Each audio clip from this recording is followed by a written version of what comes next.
वकील भी बता देंगे लॉस, तो वकील को पता है ना सारे। Why would a CS do that then? Understand? सोचो, दिमाग लगाओ कि क्या होता है ये CS। वो सिर्फ कंपनी के बताएगा। हाँ, वो सिर्फ कंपनी को बताएगा। बाकी के कोई और आके बताएगा। मतलब जो कंपनी से रिलेटेड होंगे वो सारे नहीं बताएगा। और फिर वही बाकी के रूल्स एंड रेगुलेशन लाएगा कंपनी में। CS तो कंपनी को देखेगा ना कि लीगल काम चल रहा है, कुछ इलीगल तो नहीं हो रहा है। हाँ एग्जैक्टली। तो यू आर कमिंग देयर। हम अगर इस हिसाब से अगर कहें कि you tell the rules and regulation, सिर्फ लॉज रूल्स रेगुलेशन अगर सिर्फ बता रहे हैं तो उससे काम नहीं चलेगा, right. One of the basic जो हम बोलते हैं ना, एक CS का मेजर काम क्या होता है, कंप्लायंस का। Compliance is the word which itself says कि हम ये देख रहे हैं कि जो laws and rules and regulations हैं जो इतना अच्छे से एक वकील को नहीं बता सकते, तो मैं हट के ये बोलना है कि वकील क्या करेगा, वो LLB कर रहा है, उसको सारे लॉस पता है, उसको कंपनी का नहीं पता है। जैसे तुम कह रहे हो कि वो तो स्पेसिफिक कंपनी का पढ़ रहा है, right. So exactly your point is exactly correct आप कह रहे हो। तो एग्जैक्ट हमें ये चीज़ का ध्यान रखना है कि a CS is a one who takes care of the entire compliance procedure of a company, ठीक है।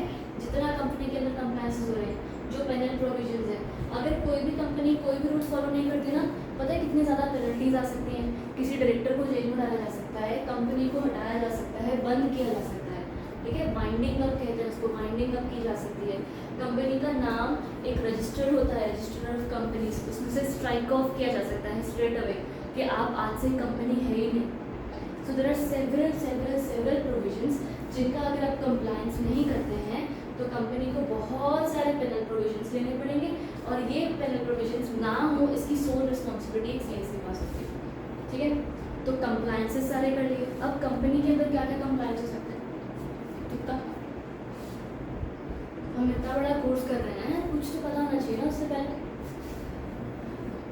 मुझे ये नहीं चाहिए कल को जब तुम बोलोगे क्या पढ़ रहे हो CS, क्या करते हैं पता नहीं, ऐसा नहीं चाहिए। ऐसा वो फिर कहाँ पढ़ रहे हो पूछेंगे तो फिर मेरा नाम खराब होगा। तो मेरा तो क्लासेस का नाम भी ऐसा है कि नाम आ ही जाएगा अंदर। क्या करते हैं, क्या होते हैं रूल्स? कंपनी के रूल्स भी क्या हो सकते हैं? हाँ, कंपनी के रूल्स क्या हो सकते हैं जो एक कंपनी सेक्रेटरी ध्यान दे रहा है ना। हमने अब कितना तो बोल दिया कि रूल्स रेगुलेशंस इंपॉर्टेंट है, करता क्या है? ऐसे कौन से रूल्स होते हैं जिनका ध्यान रखने की जरूरत है?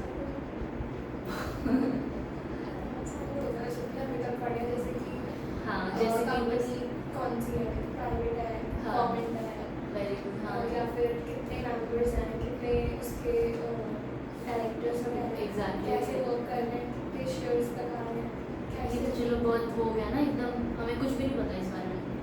मेंबर्स कितने हैं, ठीक है। मेंबर्स क्या होते हैं? मेंबर्स मेंबर्स जिनके पास कंपनी के शेयर, वो सिर्फ मेंबर्स हो गए। जो कंपनी में एक होते हैं। हाँ, चलो ठीक है। नहीं वो जितना अब तक बिना पढ़े जितनी नॉलेज है टॉप नॉच एकदम बढ़िया, आई एम प्राउड यहाँ तक, ठीक है। उसके अलावा कुछ तो थोड़ा सा तो हाँ, कोई एक आधा रूल है। तूने क्या वो करनी है, रैगिंग? हाँ जी, किन से पैसे ले सकते हैं, किन के नाम से उधार ले सकते हैं। ये बोल सकते हो। और हल्का फुल्का कुछ कंपनी के वर्कर्स का क्या ध्यान रखना है, फैक्ट्री के प्रोविजंस क्या हो सकते हैं, ये बोल सकते हैं ना। वन ऑफ दोस पॉइंट्स होता है कि कंपनी में अगर एक फीमेल वर्कर है तो उसका ध्यान कैसे रखा जाए।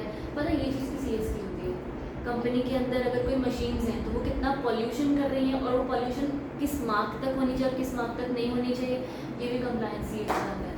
सो एक CS कंपनी के सीरियसली हर एक चीज़ का ध्यान रखते हैं, ठीक है। हम एज अ CS कंपनी के सेक्रेटरी हैं, ठीक है। अब सेक्रेटरी का मतलब वो नहीं है जो आपको यूजुअली पता होता है सेक्रेटरी किसी का, नहीं।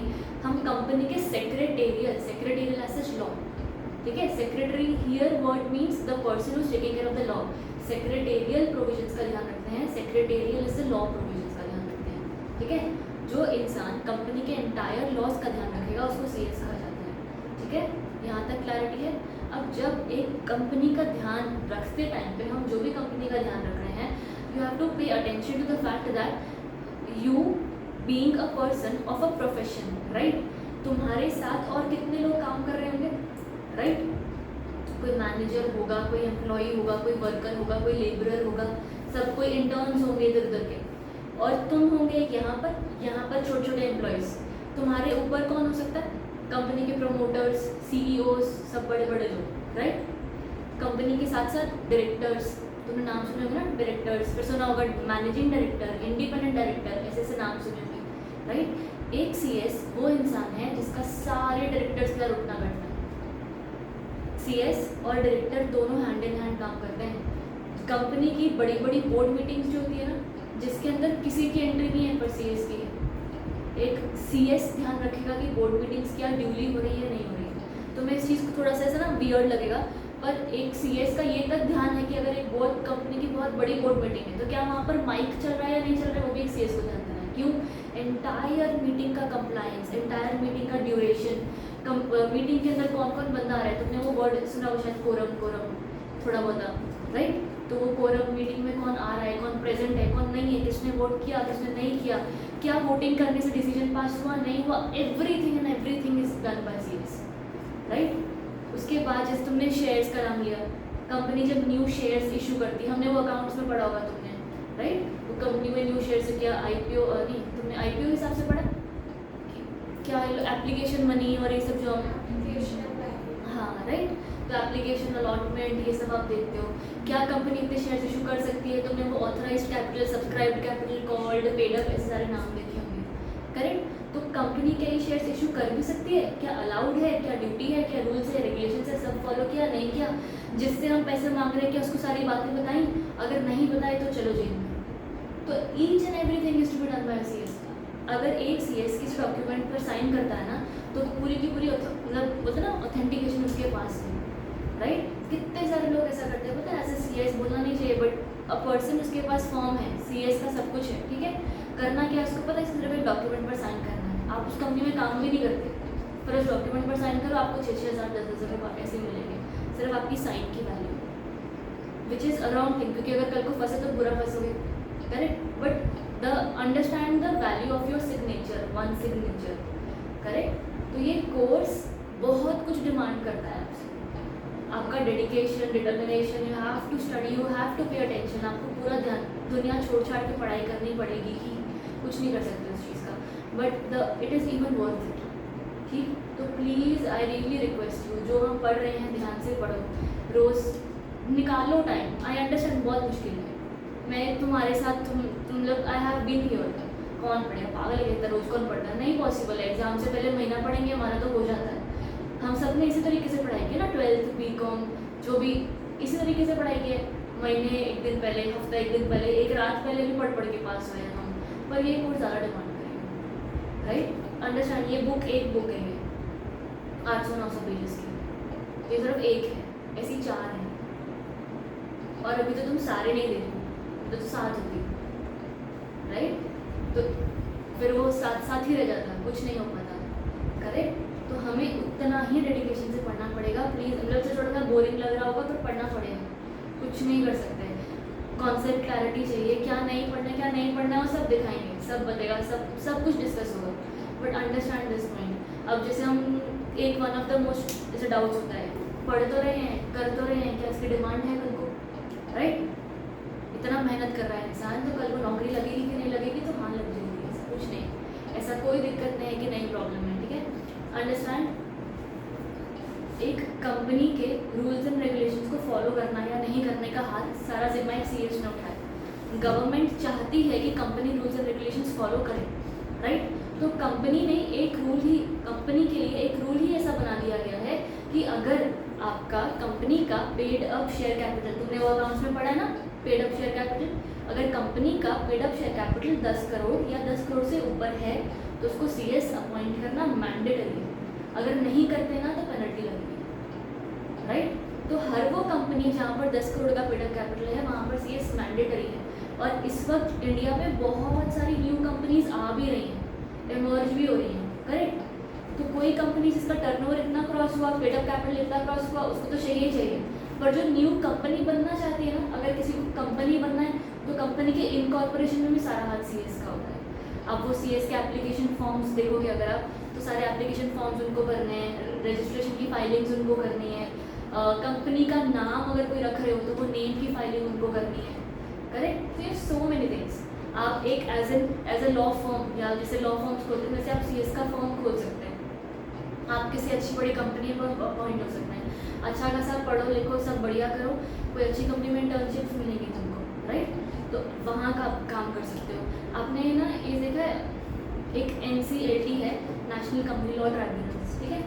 वहाँ पर अभी तक ऐसा था कि यूजुअली एडवोकेट्स जाते थे, अब पूरा अथॉरिटीज़ आ गई है कि एक CS भी जा सकता है, correct. National company law tribunals क्या होते हैं, जैसे कि ना अगर तुमने देखोगे ना कि कोर्ट में तो बड़ा टाइम लगता है, तारीख पे तारीख, ये सब तुमने सुना है कि बड़ा ऐसे सालों सालों केस चलता रहता है।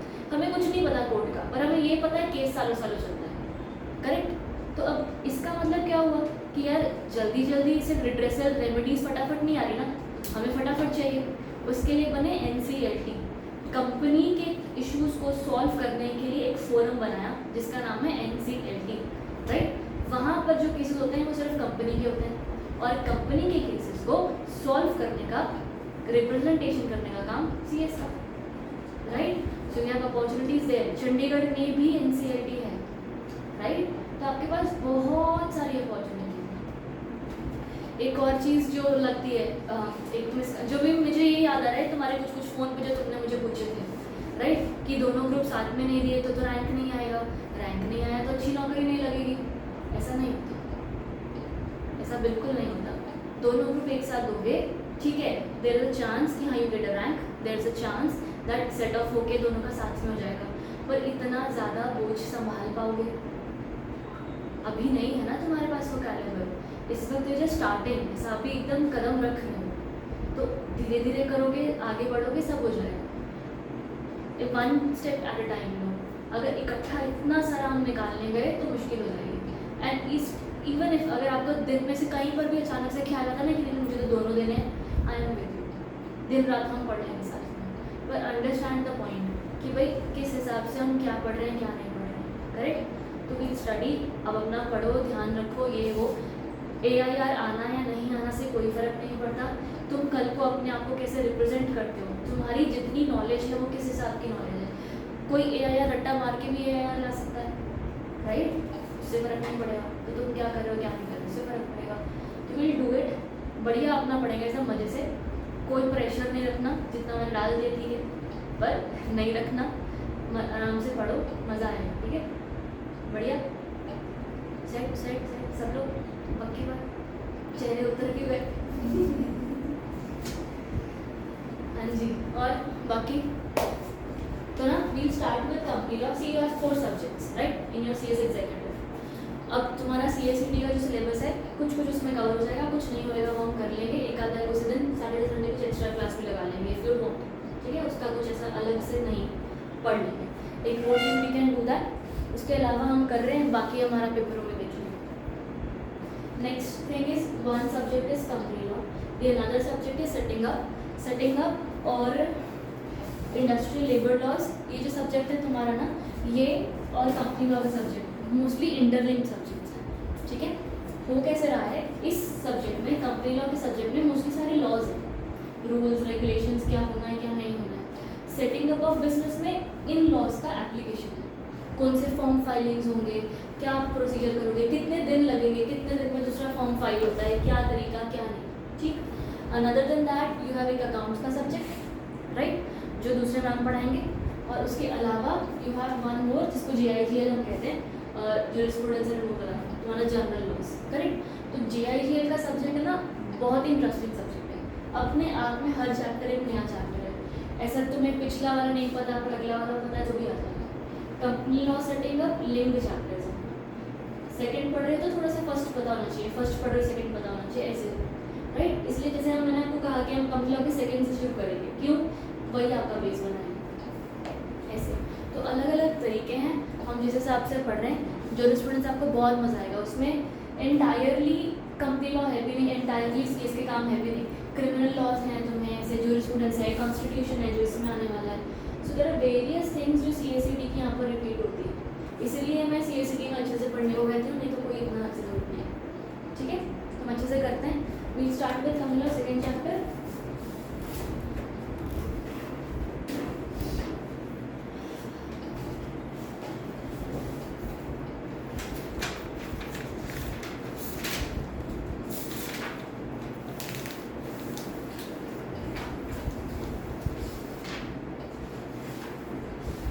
इसमें आ रही है video?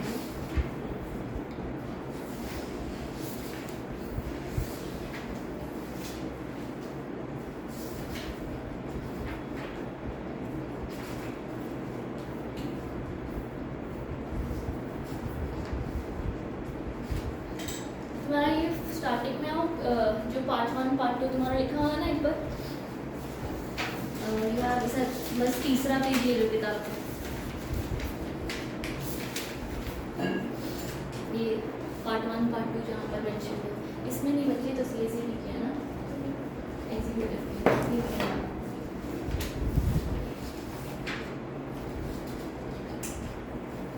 ये वाली किताब नहीं लाए, प्रिंट आउट नहीं लाए, मैंने तो तुम्हें नहीं बताया. CSWD की बोला था. कंपनी लॉ की, तभी तो मैंने प्रिंट आउट भी भेजा था, PDF भेजा था ना, तो वो PDF इसलिए भेजा था.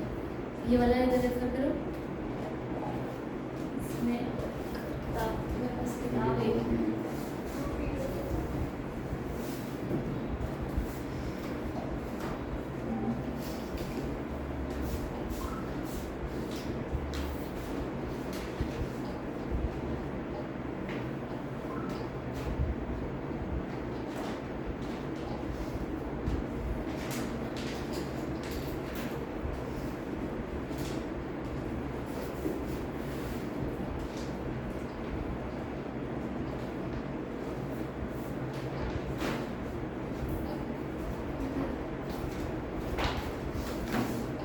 कॉर्पोरेट अकाउंटिंग आपने जो PDFs भेजा है उसमें एक सेटिंग होता है और एक फाइनल CA है और एक GIMGL और एक बोर्ड कंपनी है. ये वाली किताब. अभी के लिए इसी में से पढ़ लो दोनों.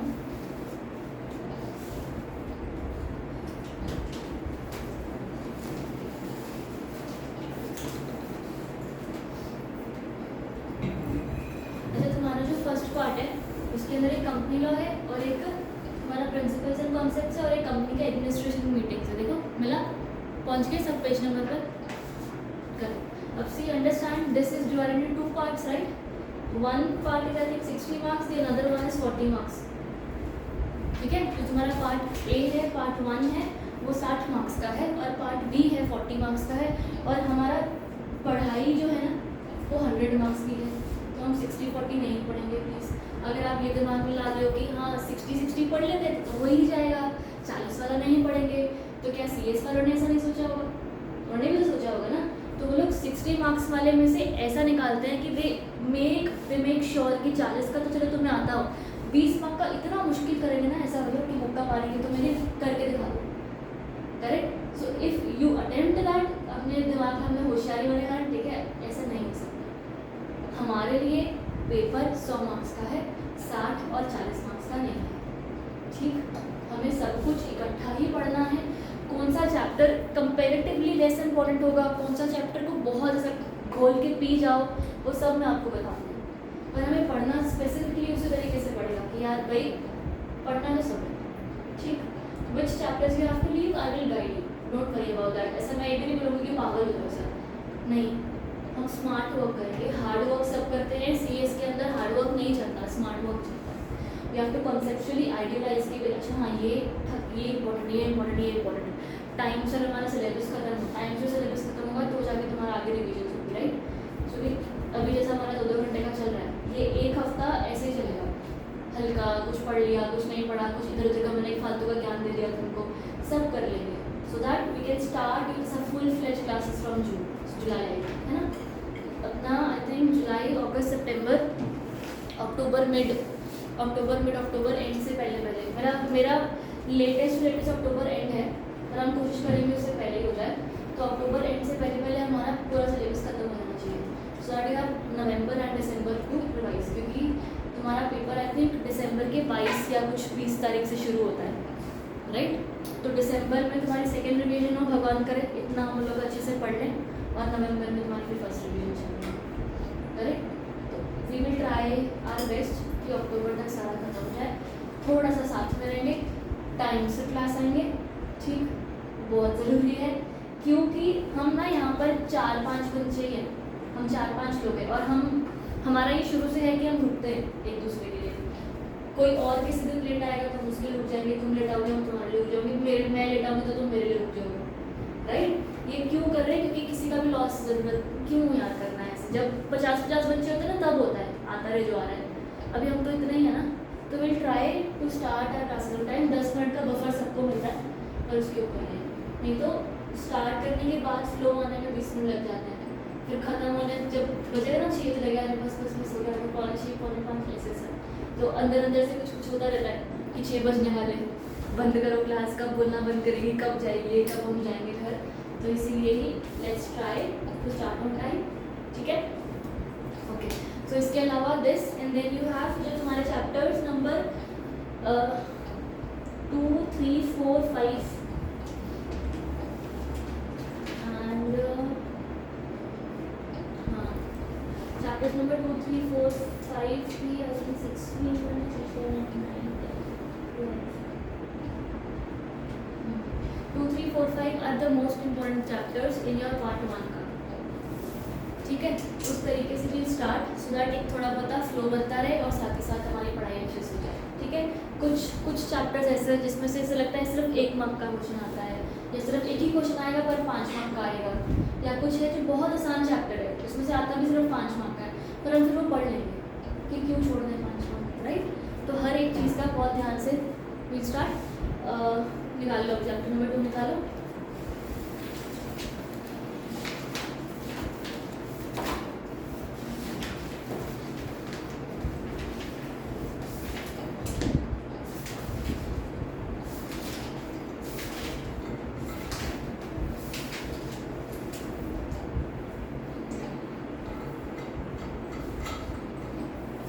ये CACT में पढ़ा होगा, कंपनी मतलब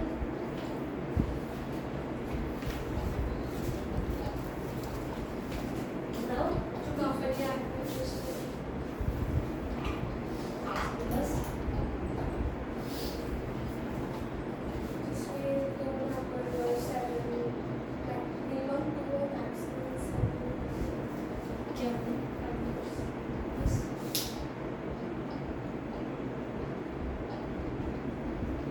कितना ऊपर का ध्यान है।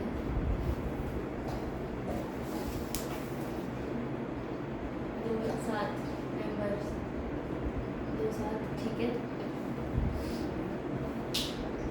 उसके अलावा कंपनी मतलब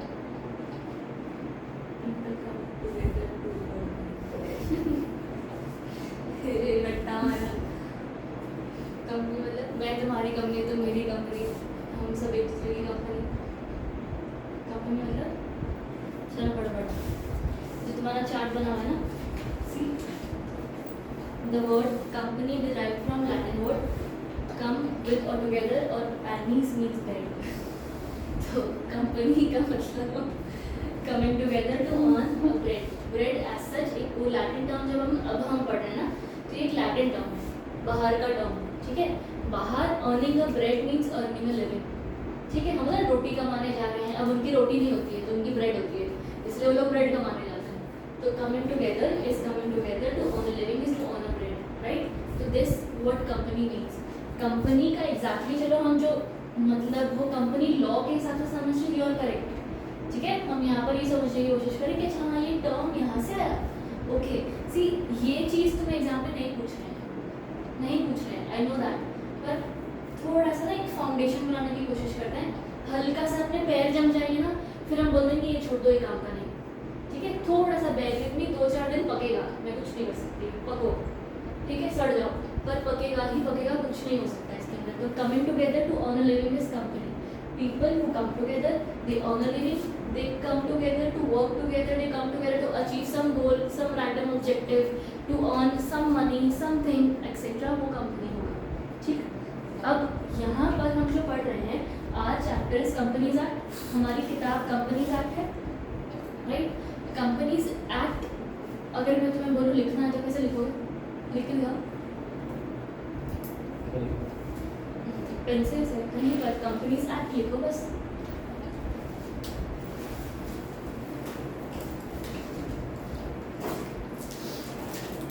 नाम लिखने कंपनी का। बस हाँ, कुछ नहीं लिखना ज़्यादा।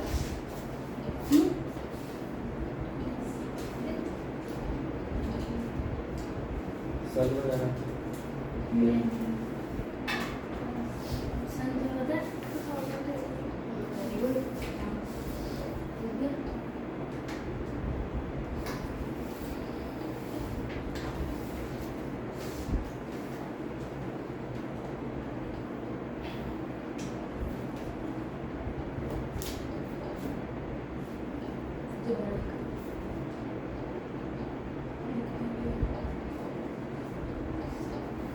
अगर तुमने गलत लिखा ना दोबारा लिखा।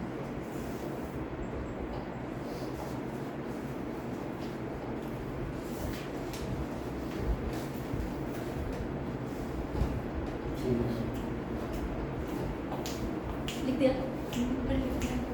क्योंकि मैं बोल रही हूँ, इधर लिख, मत बिगाड़ अपने कागज। तो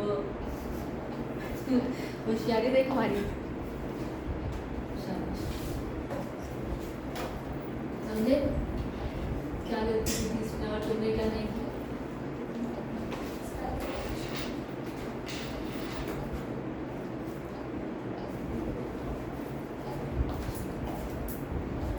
कंपनीज और ऑटोमेशन कंपनी का एक्ट है। यहाँ पर जो वर्ड एक्ट है ना, ये मैं बहुत बेसिक, तो मैं चाहती हूँ तुम्हारा फाउंडेशन बहुत स्ट्रांग हो। तुम कल को किसी से बात करो ना, कोई तुम्हारे से बात करने से इसको सब पता है, ऐसा होना चाहिए। मेरी बात समझने की कोशिश करो। Your professionals are going to represent so many people. तुम्हारा डायरेक्टर्स के साथ अगर उठना बैठना है तो उसको, वो डायरेक्टर को कुछ नहीं पता, उसको लगना चाहिए भाई इसको पता, ये हमारी कंपनी बचाएगी, राइट। इतना से क्रिस्टल होना चाहिए तुम्हारा काम, इतना सही होना चाहिए, सब लगना चाहिए कि कुछ पता है तो टक टक टक ऐसा इसको पता है और किसी को नहीं पता है। एक छोटी छोटी चीज़ें हैं। कंपनीज एक्ट 2013 जो तुम्हारा है वो स्पेसिफिकली हमें बोलते हैं ये एक एक्ट है, ये एक नाउन है, कोई एक्टिविटी वाला एक्ट नहीं है, राइट। तो you have to understand that. हम ऐसा ग्रामेटिकली हम लिख देते हैं, आपको भी नहीं पता होगा, जो तुमने सही लिखा है वो तुमने सही कैसे लिखा है तुम्हें भी नहीं पता होगा, करेक्ट। हम ये कैपिटल ए एक्ट वाला लिखते हैं, एक this is an act which represents the entire law of companies, correct. तो द कंपनीज एक्ट कॉमा 2013 ऐसे लिखा जाता है जब भी आप लिखो, ठीक है, गेटिंग द पॉइंट। तो जो कंपनीज एक्ट 2013 है ये कैसे आया? अमेंडमेंट्स हो गए। पहली बार कैसे बना फिर? हमेशा से था। हाँ? ब्रिटिशर्स ने बनाया, तुमने कैसे बनाया? ब्रिटिशर्स ने इंडिया का लॉ कैसे बना दिया?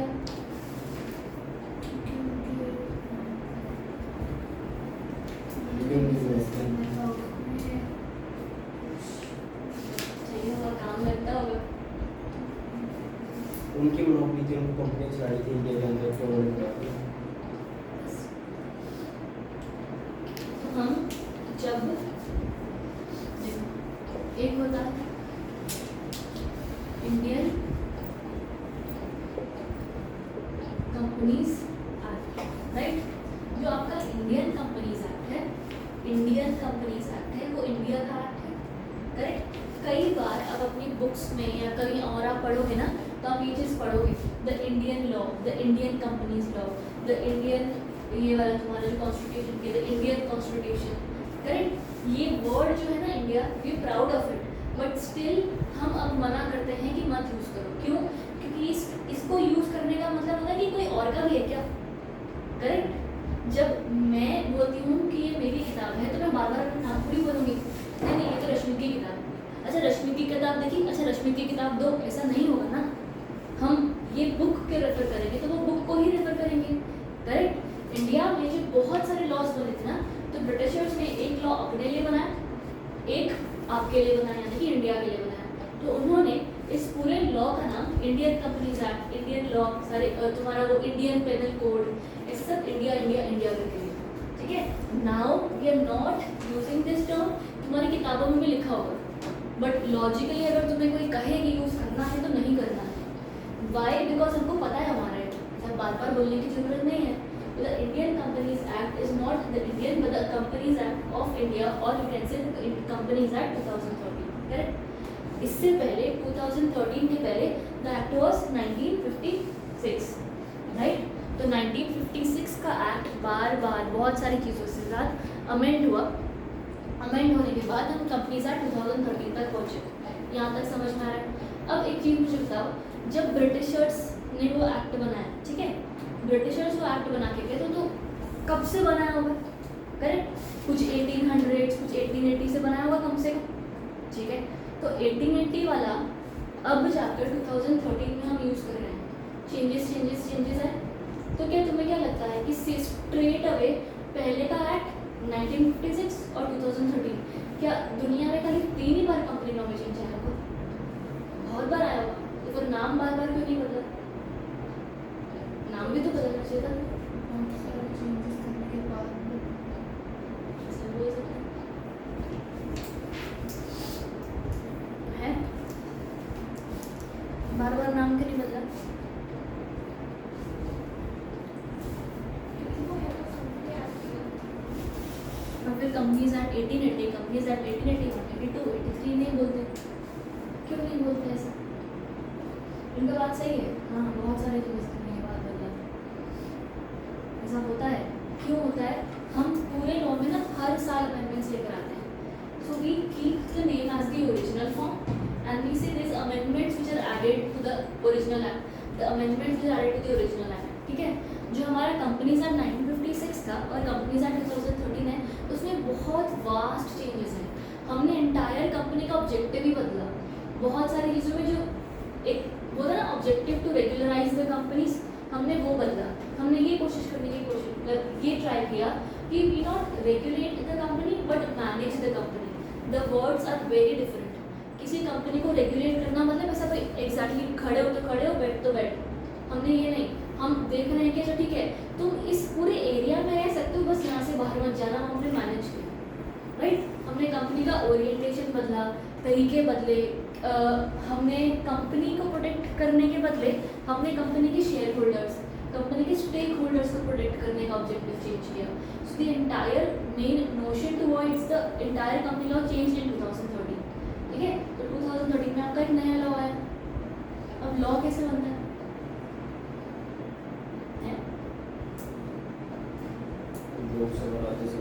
हाँ, तो फिर बस डॉक्यूमेंट साइन होते हैं। मैं क्यों ऐसे तुम्हें छेड़ती हूँ, बस क्या इतना ही क्या, क्यों ऐसे धीरे धीरे जैसे जैसे क्लास खत्म होगी ना तुम्हारे आंसर एक प्रोफेशनल के जैसे हो जाएंगे।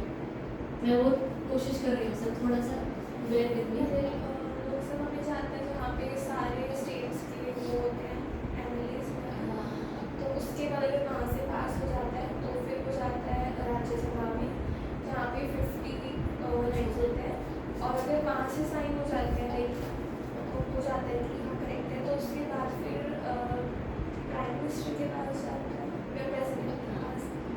तो फिर अगर प्रेसिडेंट साइन कर देता है तो फिर वो एक्ट बन जाता है। तो ये जो जा रहा था सब जगह वो क्या था? बिल, बिल, वेरी गुड, जिसको कहते हैं bill. So you have a parliament जिसके पास एक डॉक्यूमेंट है, ठीक है, मैं अभी इसको डॉक्यूमेंट ही कह रही हूँ। एक डॉक्यूमेंट है जो पार्लियामेंट बिल्डिंग में एंटर कर रहा है। इस डॉक्यूमेंट में बहुत सारे लॉज, प्रोसीजर्स, सब कुछ लिखा है, ठीक है। ये चीज़ इस बिल्डिंग में जैसे ही एंटर करेगी ना, ये डॉक्यूमेंट जैसे ही इस बिल्डिंग में एंटर करेगा इसका नाम ले लूँगा, ठीक है, बढ़िया। एक रैंडम डॉक्यूमेंट जिसके अंदर सब कुछ लिखा है वो एक बनाया जाता है by some committees, by people of some knowledge, certain knowledge. जैसे उसने एंटर किया पार्लियामेंट बिल्डिंग में, उसको बनाया गया बिल। ये बिल के ऊपर हुई चर्चा, बहुत सारा ना चर्चा हो रही है, चल रही है, कर रहे हैं, कुर्सियाँ तोड़ रहे हैं, कितना कुछ सुना है हमने। कोई किसी को गाली दे रहा है, कोई किसी को गाली दे रहा है, तो वो चर्चा, उस बिल पर बहुत सारे रूल्स रेगुलेशन सब कुछ होता है। अब ना हमें ये तो पता है कि भाई अपने पार्लियामेंट में कितने इंटेलिजेंट लोग बैठे हुए हैं, कितना कुछ उनको नॉलेज होगा, तो वी नो दैट, सब बोलेंगे तो अच्छा लगता। तो they if that is the case, तो तुमको क्या लगता है क्या लोकसभा वाले क्या ऐसे ही हाँ बोल देते होंगे, राइट? तो ये जो बिल होता है ना, ये बहुत सारी कमिटीज़ को रेफर होता है, ठीक है? ये बहुत सारी कमिटीज़ को रेफर होता है, वो अपने रिकमेंडेशंस, रेफरेंसेस, हाँ ना सब कुछ देते हैं, ठीक है? तो एक पूरी कमेटी बनाई जाती है, कमिटीज़ के रिकमेंडेशंस आते हैं, साथ ही साथ जब ये कमेटी के रिकमेंडेशंस आएंगे ना कुछ, तो ये रिकमेंडेशंस नॉर्मल पब्लिक को भी जाते हैं। क्यों पब्लिक को क्यों गया? बिल तो अब तक बना नहीं है, क्योंकि जो बंदा पार्लियामेंट में बैठा है, जो बंदा कमेटी में बैठा है, उसको हम आम जनता के बारे में शायद ना पता, राइट? प्रॉब्लम तो है ना, क्योंकि हमें रूट कॉज पता है, हमें पता है कि हमें इतनी प्रॉब्लम आ रही है, मुझे पता है कि अच्छा हाँ, जब मुझे एक फॉर्म साइन करना होता है ना, मुझे हफ्ता लग जाता है, उस चक्कर में मेरा कितना प्रोसेस डिले हो जाता है, उस चक्कर में मेरा इतना नुकसान हो जाता है, नहीं तो मेरी कंपनी कल बंद गई होती। तो ये प्रोसेस तो मुझे ही पता है, और ये वाली सारी दिक्कतें तो मुझे ही पता है, इसलिए कुछ उस एरिया के लोग, उन एरिया के लोगों के लिए ये पूरा जो रिकमेंडेशंस कमिटीज़ का सब कुछ पब्लिश किया जाता है पब्लिक को। पब्लिक दोबारा अपने रिकमेंडेशंस देती हैं। अब ऑफकोर्स लोकसभा को अभी कुछ नहीं समझ में आएगा, क्योंकि वो लोग तो बहुत स्मार्ट हैं, तो दोबारा कमिटीज़ अपने रिकमेंडेशन देगी, सारा कुछ दोबारा चर्चा होगा, बार बार जैसे जैसे करते हैं, eventually they go to then जो लोकसभा में तुम्हारा जो बिल होता है वो हाँ फाइनली जाकर पास होता है। उसमें सारा पॉलिटिक्स जो भी है, चलो हमें लगना नहीं, पर सारा पॉलिटिक्स को ध्यान रखने के बाद वंस लोकसभा, जैसे आपने बोला, next Rajya Sabha, next gets to the president. President कौन है? शाबाश।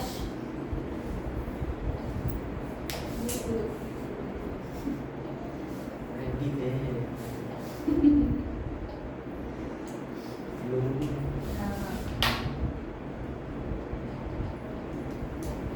कोई तो है, तमिलनाडु के थे। हाँ ठीक।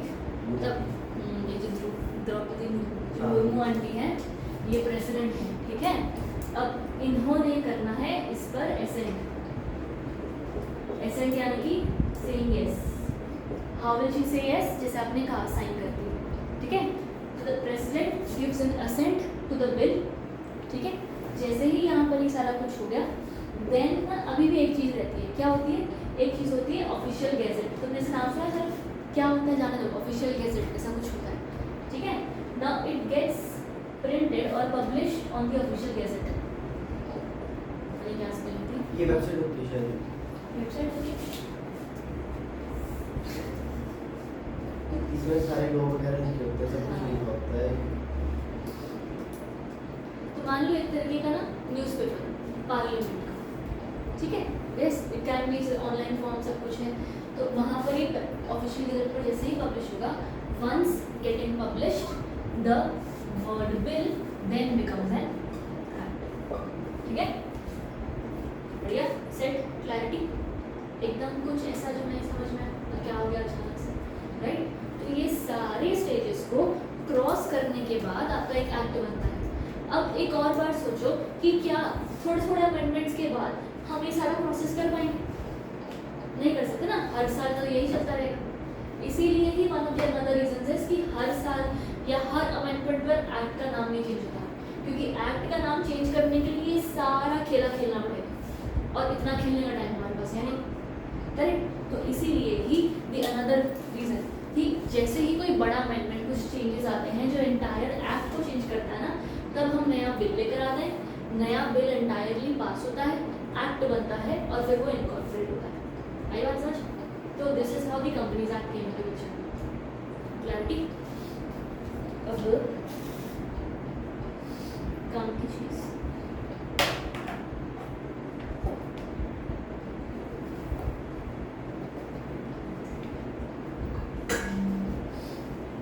चलो पढ़ ही लेते हैं, थोड़ा रीड करिए, जगह पक्का। थोड़ा बोर हो गया यार, मैं कुछ कर नहीं सकती उसमें।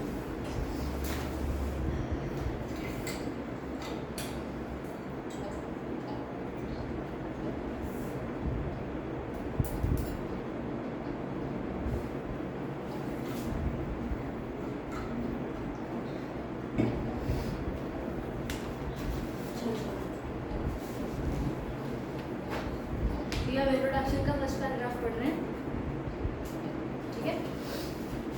In the leisurely past, merchants took advantage of festive gatherings to discuss business matters.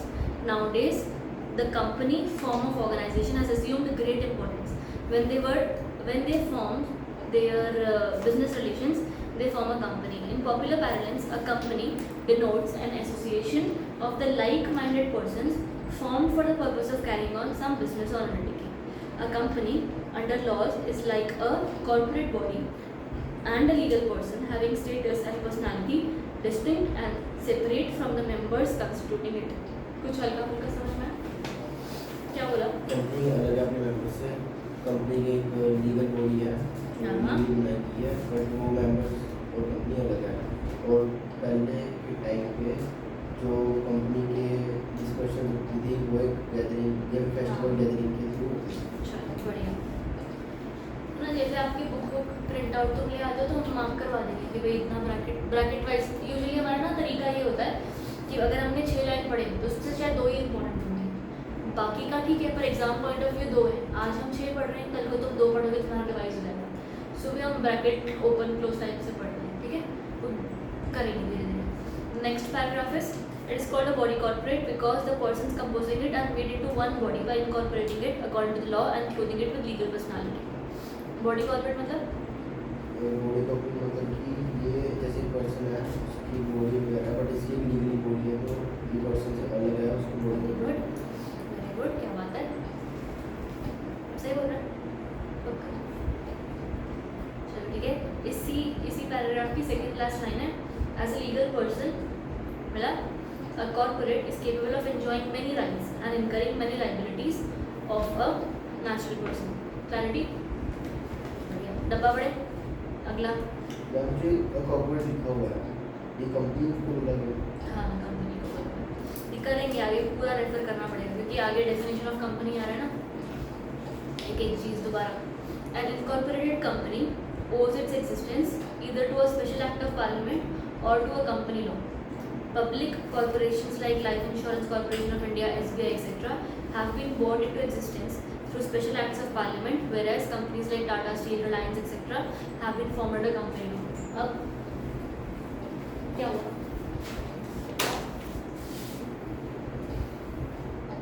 समझ आया?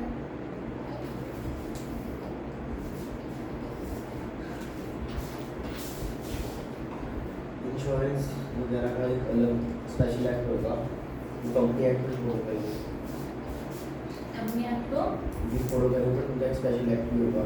बट जो टाटा स्टील कंपनी वगैरह होगी उनका सिर्फ एक ही मेन एक्ट होगा, कंपनी एक्ट। स्पेशल एक्ट माने कि अगर किसी कंपनी का कोई स्पेशल लॉ है या फिर कोई एक्ट है स्पेशल, तो हम वो फॉलो करेंगे, but side by side companies act भी फॉलो करेंगे। वेरी गुड, हाँ वेरी वेरी गुड, अच्छा लग रहा है मुझे। इंटरप्रिटेशन स्किल्स तुम्हारी अच्छी हैं, we can work on that और अच्छे से, बढ़िया। तो स्पेशल एक्ट ऑफ पार्लियामेंट है, जैसे अभी यहाँ पर स्पेसिफिकली उन्होंने LIC स्कीम के एग्जाम्पल्स लिए हैं, ठीक है। तो एक चीज़ ना अंडरस्टैंड, बैंकिंग रेगुलेशंस है, इंश्योरेंस कंपनीज है, इलेक्ट्रिसिटी कंपनीज है, ये वाली कंपनीज का वर्किंग सिर्फ कंपनी जैसा नहीं है। इलेक्ट्रिसिटी कंपनीज के कितने सारे और नॉर्म्स नोशंस होते होंगे, राइट, जो एक नॉर्मल कंपनी के नहीं होते होंगे। इंश्योरेंस कंपनीज है, लाइफ इंश्योरेंस कंपनीज है यहाँ पर, ठीक है, इनकी स्पेशल एक्ट्स होते हैं, right. So these might come through a special act of parliament, but also because it is a company we also follow the company law, जैसे आपने कहा, ठीक। क्लैरिटी ना एकदम, किसी को कोई डाउट नहीं आता? अगला definition of company, in terms of the Companies Act, a company means a company incorporated under this act or under the previous company law. Incorporated मतलब बस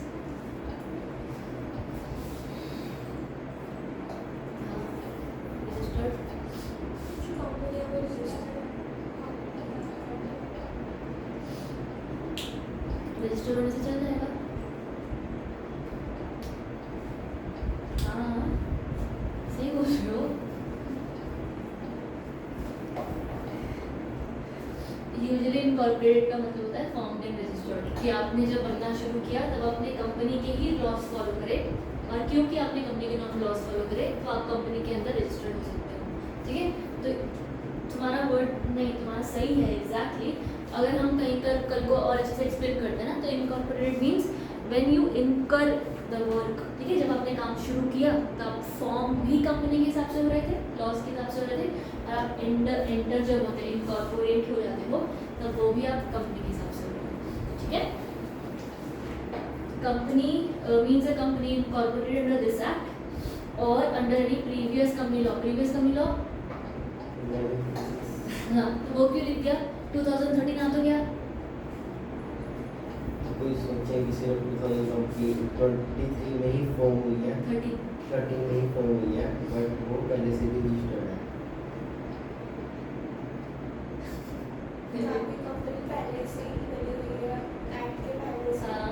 तो वो उस प्रीवियस एक्ट के अंदर रजिस्टर्ड है और अब 13 वाले में भी रजिस्टर्ड है उसमें रजिस्टर्ड है वो बस लॉज ये लॉज के बाद तो हाँ एग्जैक्टली इसका मतलब क्या हुआ कि कोई कंपनी अगर 2013 से पहले बन चुकी हो 13 से पहले बन चुकी हो तो इसका ये मतलब नहीं है कि वो कंपनी नहीं है क्योंकि कंपनी का तो 2013 चल रहा है इसलिए ही एग्जैक्टली हम बोलते हैं कि कंपनी वो कोई भी कंपनी है जो अगर 2013 में इनकॉर्पोरेट हुई इस लॉज के हिसाब से इनकॉर्पोरेट हुई या पिछले किसी भी लॉ के हिसाब से इनकॉर्पोरेट हुई हो पर वो आज भी एग्जिस्टिंग रनिंग कंपनी है as per the current laws as well right So exactly you are correct here. A company means a company incorporated under this act or under any previous company law.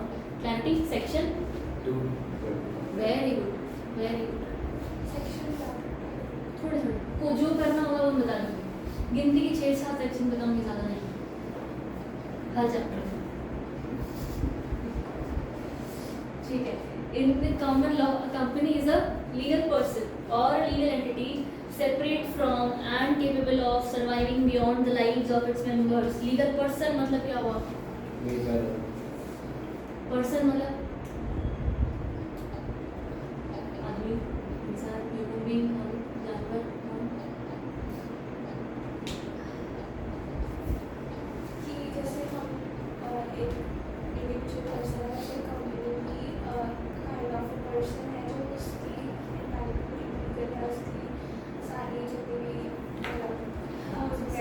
अलग है मतलब members के साथ साथ है तो वो लीगल हो गए और हम इलीगल हो गए हम भी नहीं करते तो फिर हम क्यों लीगल हम क्यों नहीं आ रहे इसके अंदर कंपनी क्यों लीगल पर्सन मैं तंग कर रही हूँ तुमको थोड़ा सा तो हम क्या है हम फिर हम इलीगल हो गए हैं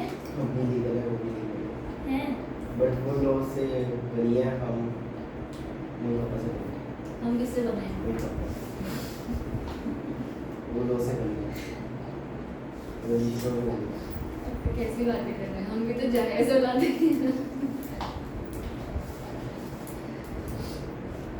नहीं बट वो लॉ से बनी है बट वो हम लॉ मेंबर्स से के नहीं भी बनी। है लाइक कल को अगर कुछ मिसहैपनिंग होती है तो उसमें मेंबर्स का भी रोल है तो उसमें कंपनी के ऊपर और जो भी ट्रांजैक्शन वगैरह है कोई भी अगर काम कर रहे हैं तो वो सारा कंपनी ही कर रही है मतलब मेंबर्स की मतलब कंपनी के नेम पे होती है तो मगर मैंने कोई कंपनी बनाई ठीक है मैंने कोई कंपनी बनाई वो कंपनी ना मैंने इसलिए बनाई है ताकि मैं ना लोगों से पैसा ले लूँ कंपनी के नाम पर कंपनी से फिर खुद पैसा ले लूँ और भाग जाऊँ और तुम पकड़ लो कंपनी को मेरा क्या जा रहा है मैं तो भाग गई नहीं फिर जो कंपनी के उनके पास 50% ऑफ शेयर्स होंगे डायरेक्टर्स तो फिर उनको अरे कंपनी तो डिस्टिंक्ट पर्सन है ना अलग अलग है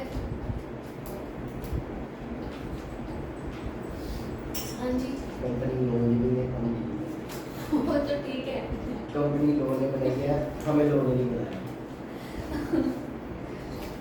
तो हम लॉ के बाहर काम कर सकते हैं लॉ के बाहर कर सकते हैं पर हम लॉ के अंदर करेंगे ऐसे थोड़ी होता है मम्मी पापा बोलेंगे हाँ वो तो माँ है अगली वो तो बोल देगी माँ है लड़का मेरा कोई बात नहीं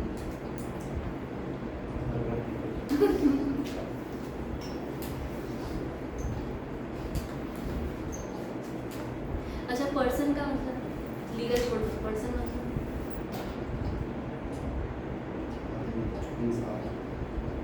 तो हाँ कंपनी एक लीगल इंसान ऐसा ही हो गया ना हाँ वो जिस इसमें और भी लिखा है वही चीज़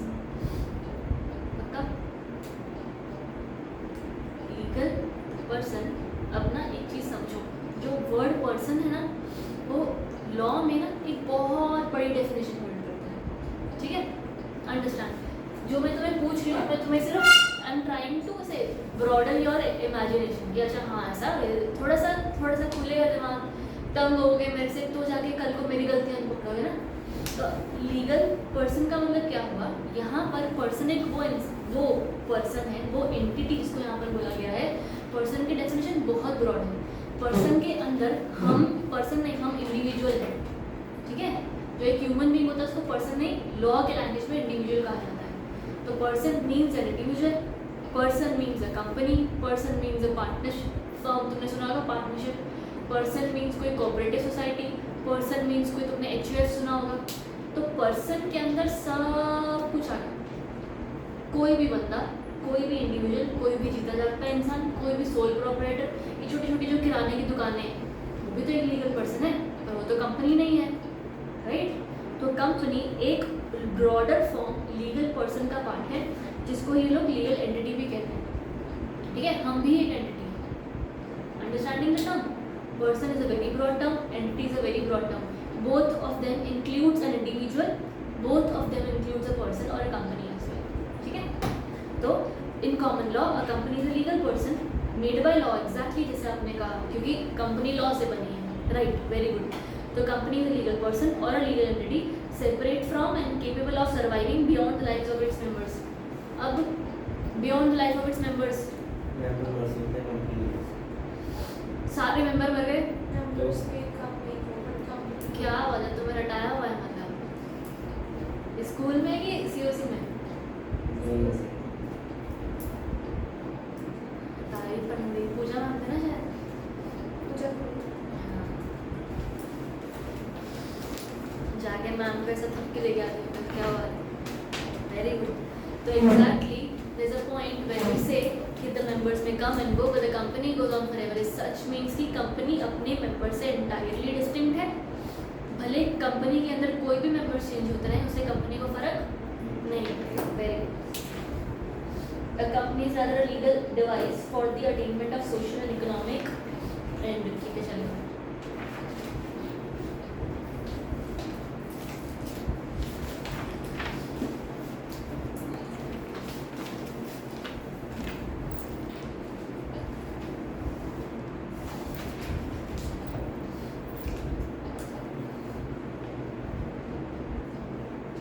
ये लॉर्ड जस्टिस लिंडले की डेफिनेशन देख लें, नेक्स्ट पेज।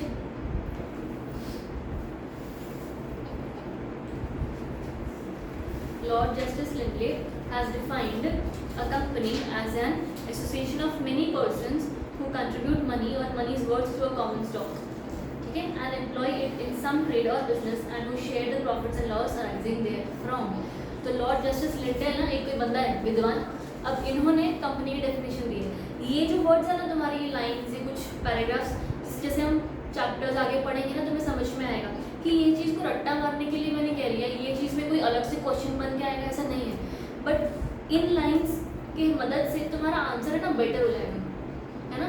तुम जब भी कोई आंसर लिखोगे CS के अंदर, तुम्हें वो BCom वो 12th वाले आंसर्स नहीं होते कि पेजेस भर दो तो मार्क्स आ जाएंगे। यहाँ अगर पेजेस भरे ना तो मार्क्स चले जाएंगे। तुम्हें अगर 6 मार्क का क्वेश्चन पूछा है तो 9 पॉइंट्स 8 पॉइंट्स तुम लिखोगे और वो डॉट पॉइंट्स लिखोगे, पैराग्राफ फॉर्म नहीं। मैं शुरू से लेकर एंड तक बोलती हूँ पैराग्राफ फॉर्म में आंसर्स नहीं लिखना, एक एक आंसर पॉइंट्स में होगा। जो आंसर पता ही नहीं ना क्या लिखना है, इसमें पता नहीं क्या पूछ लिया अजीब सा, वो पैराग्राफ में। हर एक आंसर पॉइंट में होगा, स्पेसिफिक पॉइंट्स में होगा। 5 मार्क के आंसर 6 पॉइंट 7 पॉइंट्स बस, वो भी तुम एक एक्स्ट्रा डाल दो। अगर तुम ऐसे एकदम सेक्सी 5 पॉइंट्स लिख दो बहुत नहीं, गेटिंग द पॉइंट, एकदम सही, हमको उस हिसाब से लिखना है। इसलिए हम ये वर्ड्स, ये लाइन्स ये याद कर रहे हैं ताकि हमारा आंसर ऐसा हो कि अरे पढ़ के बंदे का दिमाग घूम जाए कि भाई क्या लिख दिया होता है।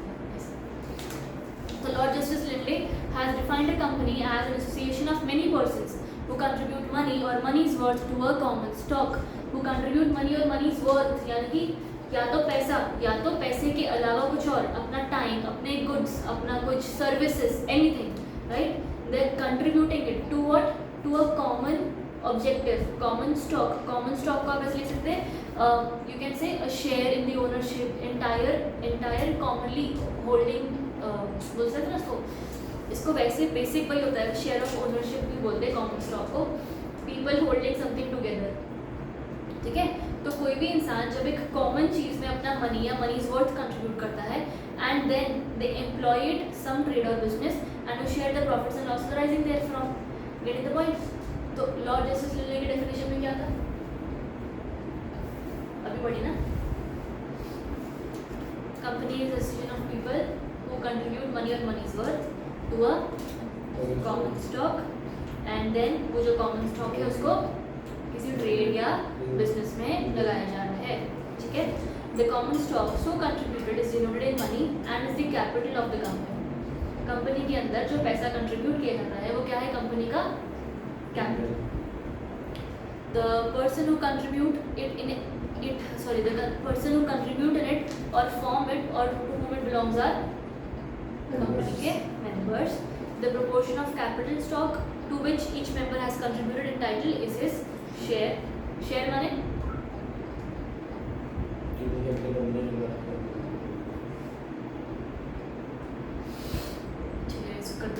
shares are always transferable although right to transfer them may not be restricted. ये पढ़ लेंगे. Next you have Chief Justice Marshall. A corporation is an artificial being, invisible, intangible. क्यों invisible? कोई एग्जिस्टेंस नहीं है. बिल्डिंग दिख तो रही है इतनी बड़ी कंपनी की, फिर तो कंपनी देखती तो जो इतना बड़ा प्राइवेट लिमिटेड लाखों करोड़ लगा देते बिल्डिंग बनाने में. बस वेरी गुड, शाबाश, सीख गए तुम लोग एक ही दिन में. आई बढ़िया, कल से घोप दोगे पैनी मेरे हाथ में. वापस बोलो. Corporation artificial being, invisible, intangible, existing only in contemplation of law. यानी कि कंपनी का एग्जैक्टली देखकर कोई वजूद नहीं है, उसका जो भी वजूद है वो कागज़ वो लॉ में, right. Existing only in contemplation of law, being a मियर creation of law, it possesses only the properties which the charter of its creation confers upon it. Charter का मतलब उसके वो डॉक्यूमेंट्स जो उसको बनाते हैं. ठीक है, कंपनी के वो मेजर 2 डॉक्यूमेंट्स जो उसको बनाते हैं कौन से होते हैं?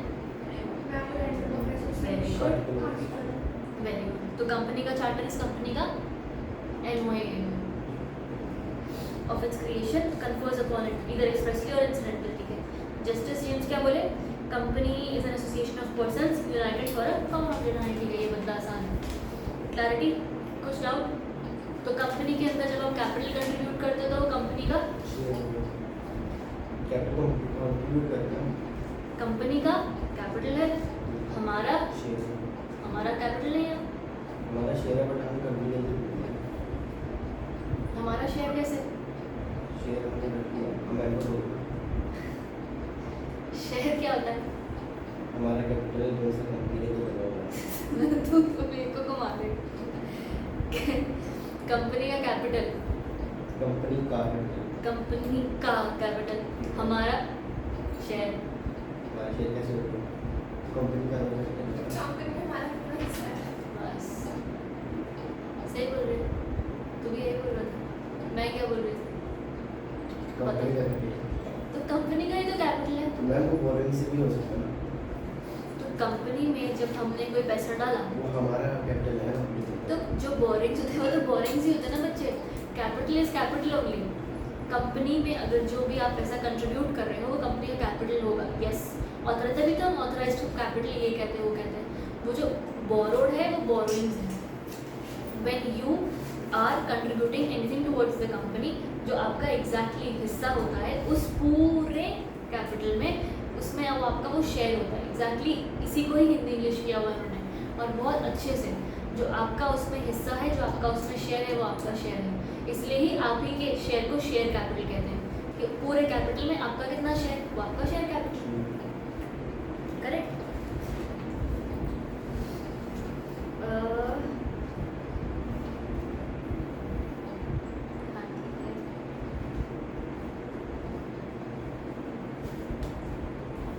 अच्छा, ये प्रताप रेड्डी वाले केस में क्या हुआ, एक है ना बहुत सारे टेंडर्स आए कि भाई ना हमको ना कुछ कहीं पर कुछ बनवाना होगा, समथिंग बनवाना होगा कुछ रेवेन्यू. तो ना उन्होंने ना टेंडर्स मंगवाए कि यार बहुत टेंडर्स दो अपने. टेंडर का मतलब क्या होता है, क्या होता है टेंडर का मतलब? एक दिन वर्ड्स एग्जाम में नहीं आएंगे पर पता होने चाहिए। टेंडर टेंडर में था जैसे जो मतलब किसी को कुछ ऑर्डर देते थे हमें कितना स्टॉक चाहिए कि तेरा टेंडर आया जो सुना है ना टेंडर लगा है। तो बिल्डिंग में काम करेंगे। बस वेरी गुड एग्जैक्ट यही बताए जोर से बोलो। जब हमें जैसे अभी कंपनी है, अगर हमें कुछ बनवाना है तो वो हाँ, हाँ तो फिर वो जो करते हैं वो अपना वेट करते हैं कि हम इतने में काम करते हैं, इतने में काम करते हैं, वो टेंडर। ठीक है, जो तुमने बोला बस उसका एग्जैक्ट दूसरे बंदा जो है वो टेंडर बोलता है। ठीक है, मुझे अगर काम करवाना है ना तो मैं तो वो सबको बोलूँगी देखो मुझे यहाँ पर ये मेरी क्लास है, मुझे इसको रेनोवेट करना है, कितने में करके दोगे? करेक्ट, तो you will give your quotations. जो बंदा अपनी कोटेशंस भेजेगा ना कि हम इतने में करके देंगे, हम इन पे पैसे लेंगे, हम तो थोड़े से पैसे लेंगे, वो आपके कोटेशंस, आपकी बिड्स, आपके टेंडर्स बोल जाते हैं। ठीक है, तो इसीलिए ही कंपनीज गवर्नमेंट पता टेंडर निकालती है, कंपनीज लोग टेंडर भरते हैं और उससे जिनका टेंडर सेलेक्ट होता है फिर उन लोगों को वो काम मिलता है क्योंकि उन्होंने बहुत अच्छी कोटेशन भेजी होगी ऐसा। तो यहाँ पर ना टेंडर्स इशू हुए थे, लोगों को बोला भरो और बोला किसको कि कंपनीज को बोला कि भरो या कुछ इंडिविजुअल्स को बोला, ऐसा कुछ था कि इंडिविजुअल्स और कंपनीज को बोला भरो। One of them was a firm जिन्होंने भरा, बहुत अच्छा टेंडर भरा होगा तो उनको मिला नहीं, तो फिर उन्होंने कंटेस्ट कर दिया, कोर्ट चलेगा कि ये क्या बात होती, इतना अच्छा टेंडर था हमें क्यों दिया, हमारा कोटेशन बहुत सही था, क्यों नहीं दिया? क्योंकि तुम एक कंपनी या तुम एक इंडिविजुअल नहीं। कंपनी से company, firm is a firm, दोनों अलग अलग चीज़ होती है। तो उन्होंने बोला बैठ जाओ, ये प्रताप रेड्डी सर तुम एक फर्म हो और you are not entitled to have that tender because the tenders were open for individuals और कंपनीज ओनली। ठीक,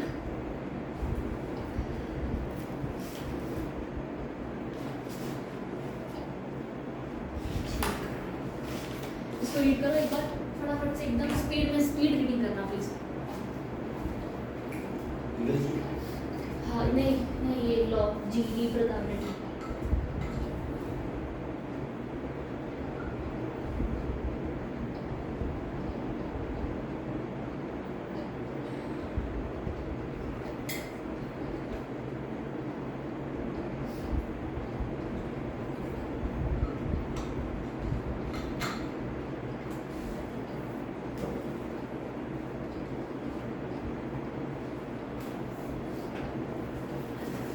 सेट डाउट बोल दे, ये समझ में आया? देख प्रताप रेड्डी, ये पूरा केस का नाम है लंबा चौड़ा, ठीक है। अब इन दिस केस ये प्रताप रेड्डी एक बंदा है, ठीक है, through GPA TSR research private limited. अब प्रताप रेड्डी ना कंपनी के अंदर कोई बंदा होगा, ठीक है, जिसने केस फाइल किया अपने नाम पे नहीं, जीपीए के नाम पे। तो हम ये केसेस को ऐसे पढ़ते हैं, तो उन्होंने केस फाइल किया दो, अभी ये केसेस दो लोग के बीच में, GPA TSR research private limited and KVVSN associates, ठीक है, इन दो के बीच में केस चल रहा है। अब ये जो है एंड अदर्स, इसके साथ और भी लोग जुड़े होंगे। 2016 में ये केस हुआ, बस चलेगा, याद करने का कुछ ज़रूरत नहीं है, बस है। अब एससी मतलब सुप्रीम कोर्ट में केस चल रहा है, बस ठीक है। अब केस क्या होता है, supreme court of India held that, held मतलब सुप्रीम कोर्ट ऑफ इंडिया ने एक डिसीजन लिया, डिसीजन क्या लिया, that where notice inviting tenders by state of Telangana required that bidders must be an individual or a company.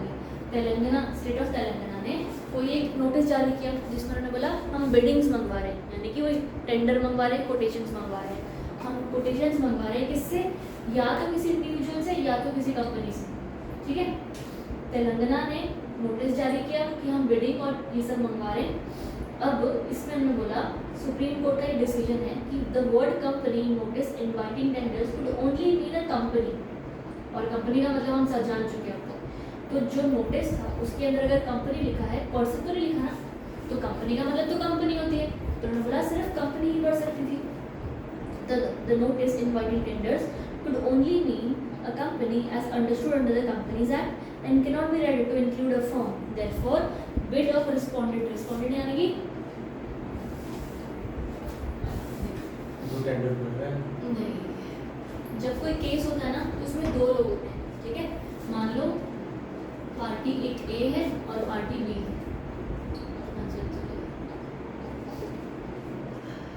ठीक है, एक बंदा जब केस फाइल करता है ना तो उसको एप्लीकेंट कहते हैं, जो उस केस को रिस्पॉन्ड करता है उसको रिस्पॉन्डेंट कहते हैं।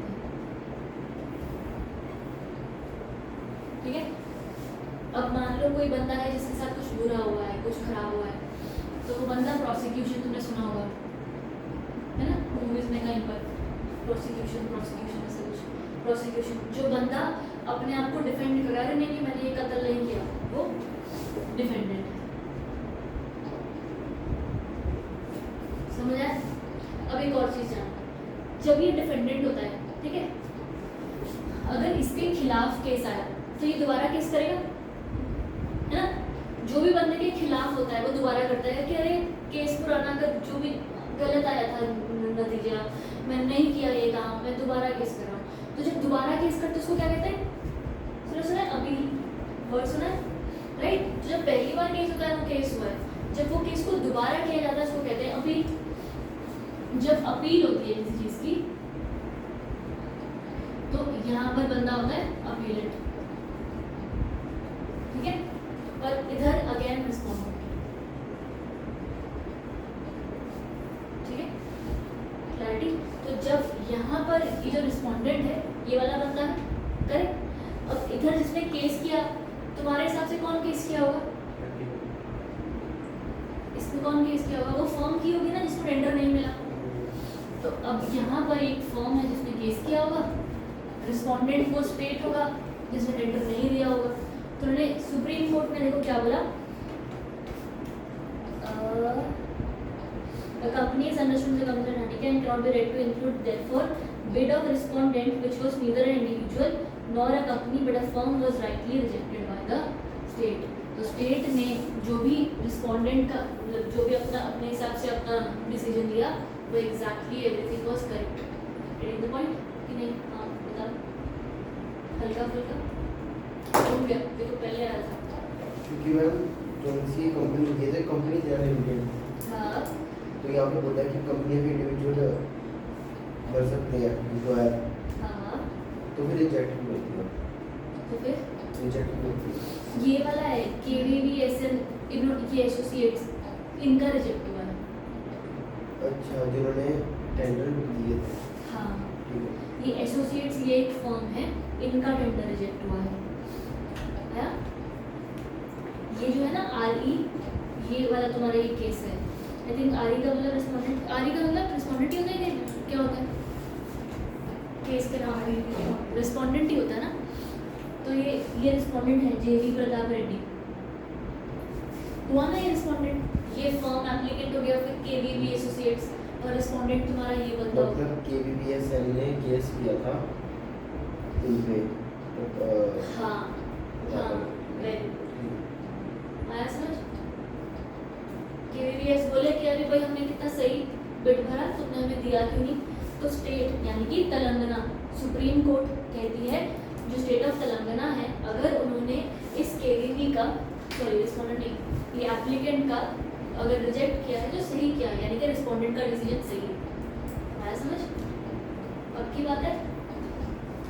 अब हम यहाँ पर तो चलो छोड़ रहे हैं, प्रिंटआउट्स लेकर आओ, हर केस के आगे जो जो इम्पोर्टेंट केसेस होंगे ना उसके बाजू में छोटी सी समरी लिख देंगे, बस हुआ क्या, it was submitted, it was rejected because it was a firm not a company. सही? कल को जब दोबारा केस देखो तो खाली केस का नाम और आंसर समझ में आना चाहिए, राइट? कंपनी लॉ तुम्हारा केस बेस्ड पेपर है, ठीक है, डायरेक्ट पेपर नहीं है, बहुत घुमा के पूछ जाता है क्वेश्चन। तुम्हें मैं एक दो मेरे पास पढ़े हैं लेकिन आज नहीं, ज़्यादा घबरा जाओगे, एक दो दिन में तुम्हें मैं क्वेश्चन पेपर से दिखाती हूँ, ठीक है? ऐसे पूछते हैं हर में ना, ऐसे होता है कि with the relevant case law explain whether the company secretary did the right job or not, advise what should the company do, ऐसे ऐसे पूछते हैं। तो तुम्हें डायरेक्ट क्वेश्चन नहीं होगा, स्टेट द कैरेक्टरिस्टिक्स गए बोले, ऐसे केस बेस्ड आएगा। तो इसलिए ही हम हल्के फुल्के केसेस याद कर रहे हैं, ठीक है? सिर्फ केस नहीं याद आता तो कोई बात नहीं था, ऐसा कुछ प्रॉब्लम नहीं है। लिमिटेड केस कंपनी लॉ के अंदर ज़्यादा है, तो हम कुछ याद करेंगे, कुछ छोड़ देंगे, कुछ पढ़ेंगे भी नहीं, ठीक है? Next you have legal status of registered companies. पढ़े है हिम्मत? Since a corporate body, that is a company, is the creation of law, right? It is not a human being. It is an artificial judicial person created by law. Judicial माने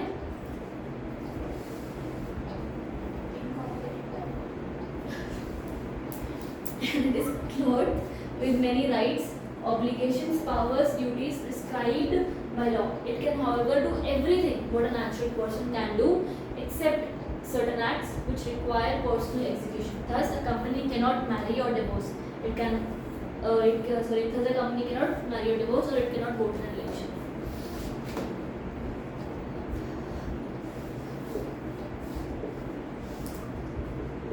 artificial का मतलब तो समझ में आ रहा है ना, human being नहीं है, जीता जागता इंसान नहीं है.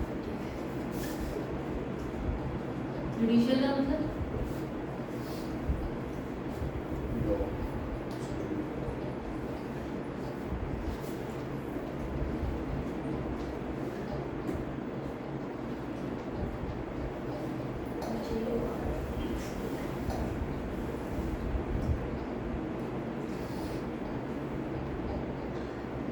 ज़्यादा सीरियस नहीं देखिए मैंने.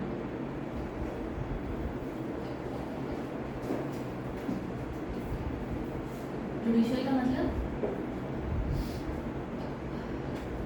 कोर्ट में अपीयर हो सकते हैं, ठीक है. जुडिशियल एक्शंस ले सकते हैं, जुडिशरी के लिए एक्शंस ले सकते हैं, अपने राइट्स के लिए लड़ सकते हैं और अपने एक्शंस के लिए जेल भी जा सकते हैं. Judicialist can be judged. Getting the point? Judicialist can be judged. एक इंसान, आर्टिफिशियल इंसान, जो अपने एक्शंस के लिए कोर्ट जाया जा सकता है और अपने ही एक्शंस के लिए उसके राइट्स या जो भी ले सकते हैं, ठीक है. तो इट कैन स्यू, वो तुमने पढ़ा होगा ना वो शायद, इट कैन स्यू और बी स्यूड, ऐसा पढ़ा होगा. तो बस similar to that you can say it can appear in the court, it can fight for its actions and be held liable for its actions, right.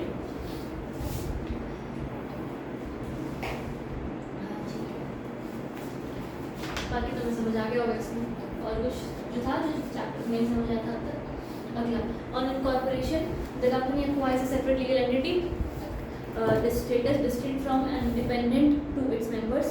Unlike a partnership which has no separate existence from its partners, a company has a separate corporate existence. It is different from the members who constitute it. बढ़िया, doubt पढ़ा, थोड़ा सा focus में आज दिक्कत आ रही, अचानक से पढ़ बैठे दिन बाद.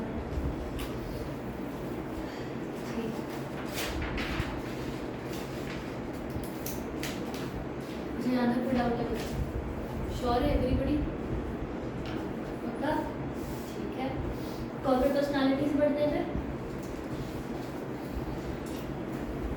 Next page. A company incorporated under the act is listed with a corporate personality. Corporate personality का मतलब bear its own name and acts thereunder. Company का खुद का एक नाम है. Its assets are separate and distinct from those of its members. मतलब zero assets capital वगैरह वो members हैं. अच्छा ठीक है, बात सही है तुम्हारी. पर मेरे पास मेरी एक कंपनी है जिसकी सोल मेंबर मैं ही हूँ. मेरे पास 100% शेयर कैपिटल है, सब कुछ मेरा है, ठीक है. कंपनी के लिए मैंने ये टेबल खरीदा था. अब ना मेरे घर का डाइनिंग टेबल खराब हो गया, तो मैंने सोचा ले जाते हैं, क्या पड़ता है, अपना ही है, खुद की ही कंपनी है ना, ले जाते हैं. तो हम ले गए. Allowed?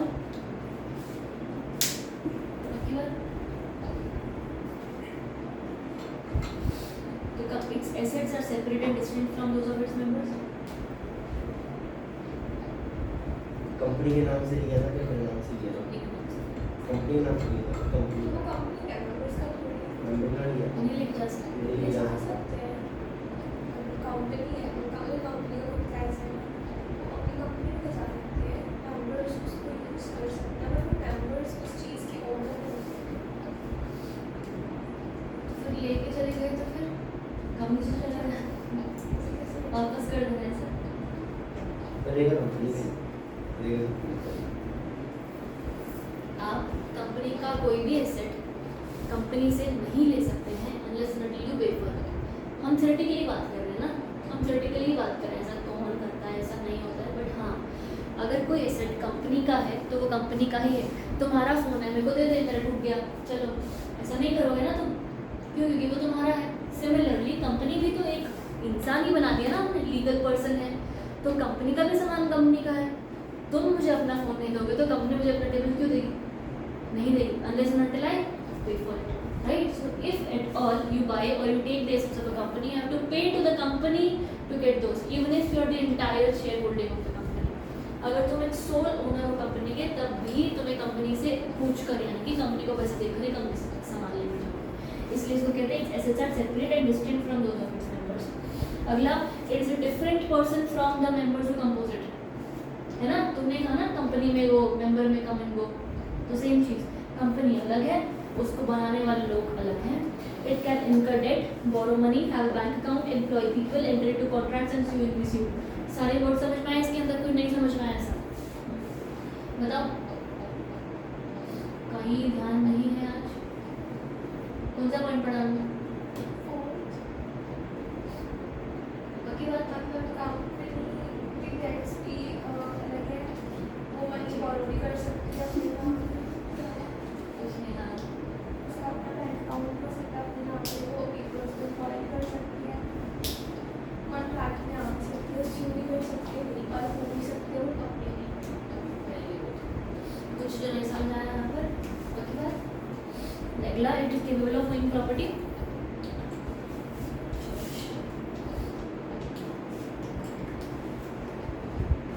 It's shareholders are its notional owners. Notional यानी नोशनल मतलब something which does not exist in practicalities. Notional मतलब कुछ थियोरेटिकल, कुछ हाइपोथेटिकल, ठीक है? ये जगह, ये घर हमारा, ये ठीक है, we are the owners of this. अब ये जो फ्लोर है ना, वो मैं अपनी ही क्लासेस के लिए यूज़ कर रही हूँ, और है ना मैंने किताब में दिखा दिया, मैं तो अपने आप को रेंट दे रही हूँ, मेरा एक्सपेंस आ गया। तो ये जो रेंट है, क्या सच में होता होगा? मैं खुद को भी तो रेंट नहीं देती होगी ना, तो रेंट नोशनल टाइप का नहीं हो गया? ये वैसी चीज़ें होती है। कुछ चीज़ें जो प्रैक्टिकल सेंस में नहीं होती, सिर्फ किताबों में होती है। तो its shareholders are its notional owners and do not own anything in it except ownership of shares, है ना? तो शेयर होल्डर्स कंपनी के नोशनल ओनर्स हैं, थियोरेटिकल ओनर्स हैं, और उनके पास कंपनी का कुछ भी नहीं है सिवाय कंपनी के शेयर्स के। And they can be it's creditor simultaneously. Loan दिया जा सकता है ना, क्रेडिटर कौन था? लोन देने वाला या लेने वाला? क्रेडिटर लोन देता है, पक्का? नहीं जो लेता है देने वाला क्रेडिटर नहीं होता। किस केस में बोल? क्रेडिटर बोल रहे हैं, क्रिएटर बोल रहे हैं। क्रेडिटर यहाँ पर लिखा है। क्रेडिटर तो देने वाला होगा। श्योर है? हमने किसी का पैसे देना तो हम क्रेडिटर ही हुए, हम कहते हैं कि मतलब हमें पैसे लेने हम तो debtor और debtor लेने है। का मतलब कि वो बंदा क्रेडिटर हुआ। जैसे बैड डेट्स होते हैं तो वो डेटर हो, जिससे हमें पैसे देने, तो अगर हमने उसको दिया तो क्रेडिटर। बैंक ने लोन दिया है मिस्टर ए को, क्रेडिटर कौन है? Everybody sure about it? तो शेयर होल्डर्स क्या कंपनी के क्रेडिटर्स बन सकते हैं? अगर वो कंपनी को लोन देंगे तो The shareholders cannot be held liable for the acts of the company even if they hold virtually the entire share capital. ये जो क्वेश्चन ना, ये क्वेश्चन आएगा तुमको, देखो क्या आएगा पता है?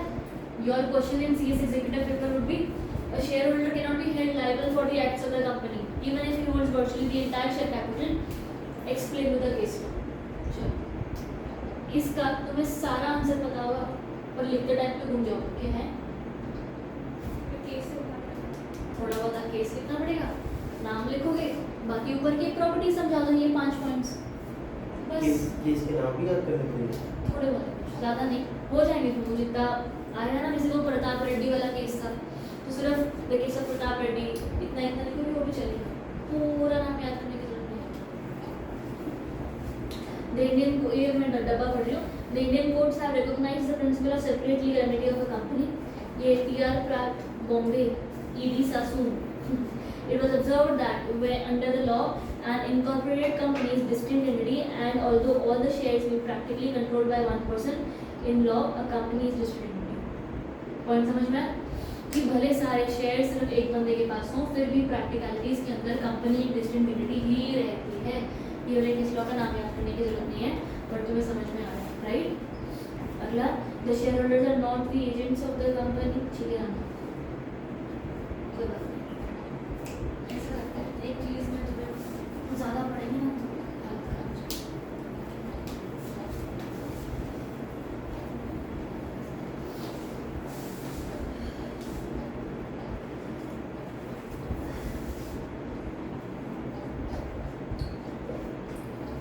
ये ना बंदा एक पता है क्या होता है इस केस में? चलो मेरी सोलमन वर्सेस सोलमन कंपनी। हाँ, क्या होता है इस केस में? इसने अपनी कंपनी में केस कर दिया था। नहीं, ये क्यों करेगा अपनी पे case? Solomon versus Solomon limited पहली केस स्टडी करी थी। इसने अपनी कंपनी में कर दिया केस, इन्हें पैसे नहीं दिए। नहीं, वो कह रहा था कि मैं अभी कंपनी में काम कर रहा हूँ तो मेरे को भी शायद हो जाए। कंपनी की बाइंडिंग कब हो रही थी? कंपनी की बाइंडिंग कब हो रही थी, बट कंपनी ने एक बंदे को पैसे नहीं दिए थे। सबसे हाँ। पहले आपने उसके डेटर्स वगैरह क्लियर करे थे। उसने अपना बिजनेस बेचा था और फिर उन्होंने बोला जो उसकी क्रेडिटर्स की लायबिलिटी है वो सैलरी को पे ऑफ करनी पड़ेगी। तो फिर कोर्ट ने बोला था कि ये दोनों डिस्टिंक्ट एंटिटी है, तो उसकी कंपनी की क्रेडिटर है तो उसको सारा मेरा भी 19 में से है। शायद कंपनी का भी डायरेक्टर था तो उसको इसलिए बात करना ये लोग इस सैलमन की कंपनी थी, शायद सैलमन की थी ना कंपनी। सैलमन लिमिटेड नाम था उसका, हाँ, और वो बाइंडिंग हो रही देखो थी। नेक्स्ट लिखा था Salman and Salman company limited.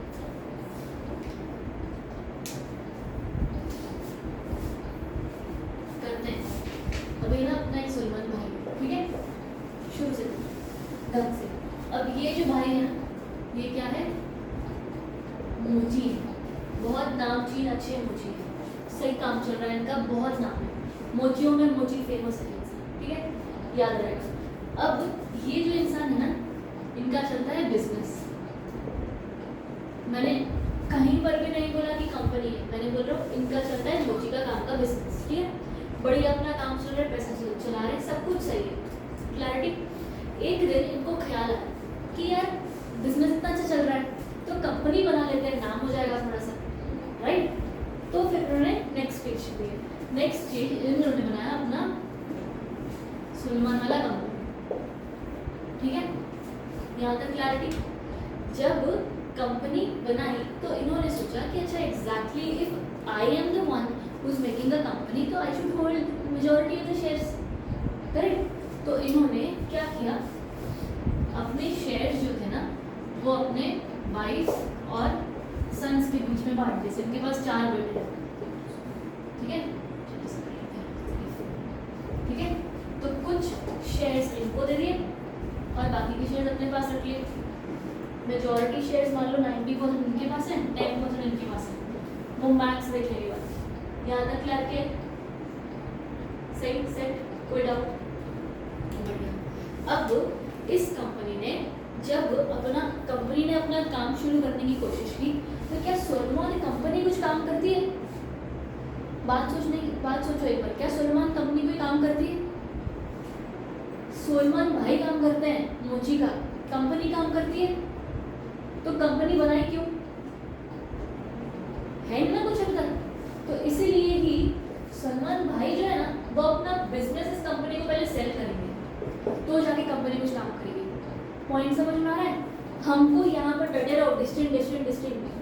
तुम इस चीज़ को समझोगे, तुम्हें पता है डिस्टिंक्ट है, पर डिस्टिंक्ट रहना पड़ेगा, राइट। जब सलमान भाई ने अपना मोची वाला काम धंधा शुरू किया, उन्होंने वो बिजनेस कंपनी को बेचा। अब कंपनी भी क्या बन गई? मोची, राइट। अब ये कंपनी अपना काम चला रही है, बहुत बढ़िया से चला रही है, सब कुछ चल रहा है, पर है ना सलमान भाई का किस्मत थोड़ा खराब निकला। उन्होंने जैसे ही कंपनी बनाई ना ये कंपनी बेचारी लॉस में चली गई, बहुत सारे लॉसेस हो गए, ठीक है, यहाँ तक समझ में आ रहा है। अब ये तो चलो वो वैसा है, नहीं होता है मूवी का हम वो आगे देखिए वाला पार्ट, बीच का थोड़ा सा ग्लिम्स दिखा देते हैं कि लॉस हो गया, तो फिर वापस आ रहे हैं पीछे। अब जब हम वापस पीछे आ रहे हैं, हम देख रहे हैं कंपनी जब यहाँ पर पूरा का पूरा बिजनेस खरीदा, मैंने देखा यहाँ पर क्या लिखा है, सेल लिखा है ना, राइट। तो जब मैंने यहाँ पर सेल लिखा है, तो क्या कंपनी ने सलमान भाई को कुछ पैसे देने होंगे, राइट। पर एक चीज़ है समझो, क्या ये कंपनी कुछ काम करती तो फिर पैसे कहाँ से देते, राइट। तो अब जो सेल का कॉन्ट्रैक्ट था ना बिटवीन मिस्टर भाई और हमारी कंपनी, तो कंपनी ने मोची वाला सारा धंधा खरीदा सलमान भाई से, और उसके बदले क्या किया, तुमने डिवेंचर सुना क्या होता है ना, कुछ डिवेंचर्स दिए कंपनी के नाम पर और कुछ दिया मनी, बचा ये ध्यान यहाँ पे, और कुछ दिया money, right, getting the point. जब सलमान भाई ने अपना बिजनेस कंपनी को बेचा, कंपनी ने वो बिजनेस खरीद लिया, खरीदा क्या देकर, डिवेंचर्स और money, right, getting the point. यहाँ तक पॉइंट समझ में आ रहा है। अब कंपनी हमारी वापस back to present day, company क्या चल रही है, लॉस में। कंपनी ने अपने चलते हुए टाइम में क्या किया था, कंपनी ने कुछ लोन भी लिया था, किनसे लिया था, कोई क्रेडिटर्स होंगे, ठीक है, ये क्रेडिटर्स थे अनसिक्योर्ड, इसमें से कोई भी वर्ड है जो नहीं समझ में आ रहा, राइट।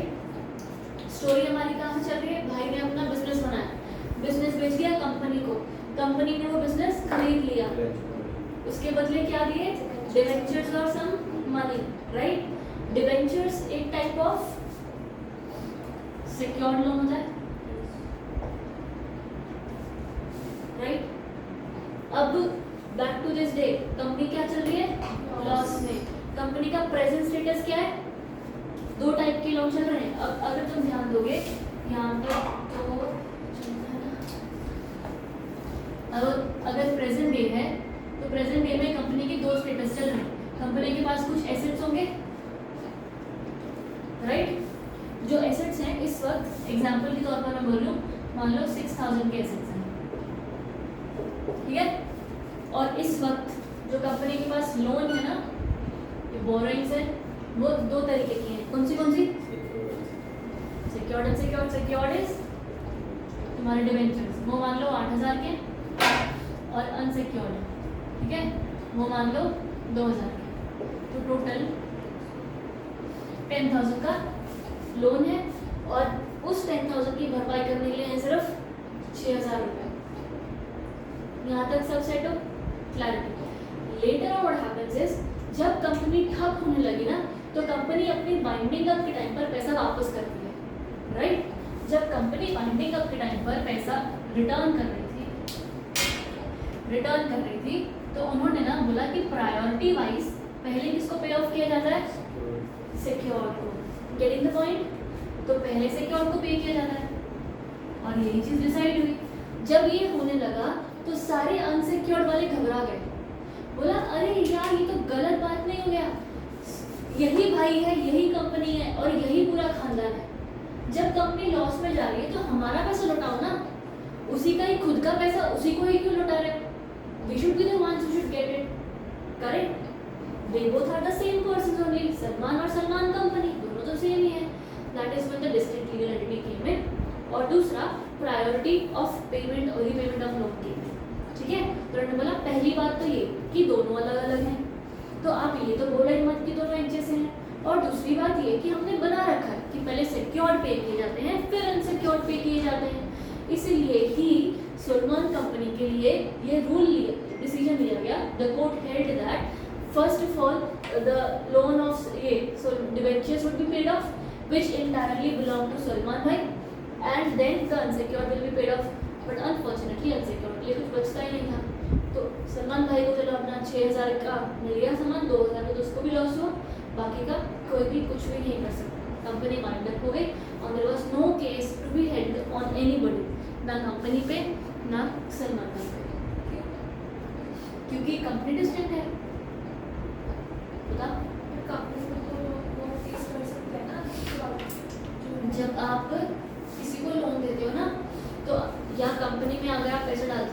तो ये एंटायरली आपका रिस्क होता है कि वो प्रॉफिट होगा या नहीं होगा। अगर कंपनी ने नेचुरल तरीकों से लॉस में चली गई और बंद हो गई तो आपका भी लॉस है, क्योंकि आपने अपनी रिस्क पर उनको पैसे दिए। अगर ये कंपनी ने फ्रॉड्स किए होते, एग्जाम्पल, अगर ये कंपनी ने फ्रॉड्स किए होते तो आपके पास पूरी वो तो कंपनी की गलती है ना, लॉस में वो गई है, बट हमारे तो लोगों को मिला करते हैं, हम वो केस कर सकते हैं। और पैसा कुछ है उनके पास, केस कर दोगे तो उसका कुछ फ़ायदा नहीं है, क्योंकि कंपनी के पास पैसा नहीं है। कंपनी तो हो गई, कंपनी तो बंद हो गई, माइंड अप हो गया। और फिर जो बंदा मान ले जिसको तूने पैसा दिया वो टपक गया, अब किससे पैसा मांगेगी? लीगल है। हमारा वो इंसान है, यहाँ पर कोई लीगल है, सोलमान भाई से मांग सकते हैं। क्यों? क्योंकि वो बस, तो ये अटक जाता है यहाँ पर सामान। इसीलिए ही one of the safest ways भी हो सकता है कि कंपनी फॉर्म करके काम करो। कल को लॉस हुआ तो तुम्हारा घर नहीं बिकेगा। अगर तुमने अपने नाम पर शुरू किया तो घर तक बात जाएगी, कंपनी के नाम पर शुरू किया तो जितना कंपनी के एसेट्स है सिर्फ उससे पे ऑफ होगा, तुम्हारे नाम पर नहीं जाएगा। पूरा क्लैरिटी? कोई doubt? If the company goes into some amount of losses due to frauds, you might hit the company liable unless and until it is a risk you have taken by giving somebody some money. ये पूरी story में कुछ कहीं पर doubt है? Recap करने की जरूरत? Clear everybody? इसका केस लॉ तुम पढ़ के आओगे घर से, that is your homework for today.